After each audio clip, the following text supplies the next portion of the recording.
You're watching Time Warner Cable's Local Edition. This is the Sacramento Report. I'm Jaime Garza, and I'm joined today by Assemblymember Mike Gatto. Good to have you here. You have so much on your plate right now, different bills that you're pushing through, but there's one that really we've heard over and over again. And, you know, we always talk, those of us at home, those of us, watching what goes on in Sacramento, that we have to balance our checkbook.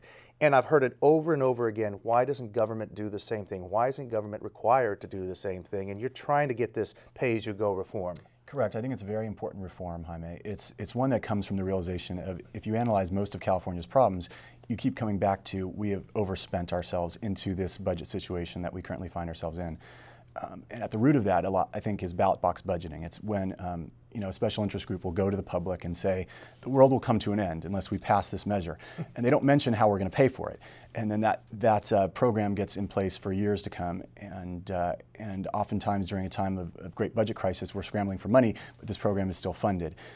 My measure, ACA 6, which is pay-as-you-go reform, would require that any new ballot initiative identify right there in the ballot initiative a source of funding for that measure. A lot of times, though, when you see these initiatives, they're kind of worded convolutedly so that people maybe don't quite understand what they're voting for. So does that go against you in something like this? It does, except for what we did is we wrote right in this constitutional amendment that we would require two independent, nonpartisan analysts to verify that this initiative has a funding source. So I think if someone proposing some new measure was going to try to snow the people, it would require that both the State Department of Finance plus the Legislative Analyst's Office, which are nonpartisan, to verify that there are adequate funds to pay for this new program. We've heard about this type of pay-as-you-go, and it's been pushed before. We haven't gotten anywhere. Why do you think this will be pushed through? Well, because with a great crisis gives a great opportunity. I think people are more mindful of this right now. I think, as you said, people are aware of the fact that our checkbook is strained to the maximum, that we're in need of reforms, genuine reforms in government. So I think the time is right. I think this is the time to put forth reforms like this. Talking about something else that has always been a hot button issue, how do you get things passed at the Capitol? You need 2/3 majority vote.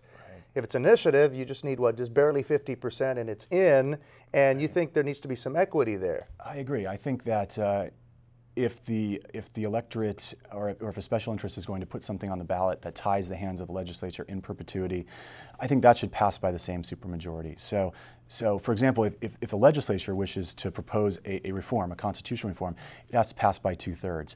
And I think it's important that as special interest groups try to appeal directly to the people, that those measures have to pass by 2/3 as well. So it is frustrating to you then that there's maybe a double standard there? Yeah, there's a bit of a double standard, and I also think that it's very frustrating for the voters of the state who feel that 50% plus one of the state can tie the hands of their elected representatives.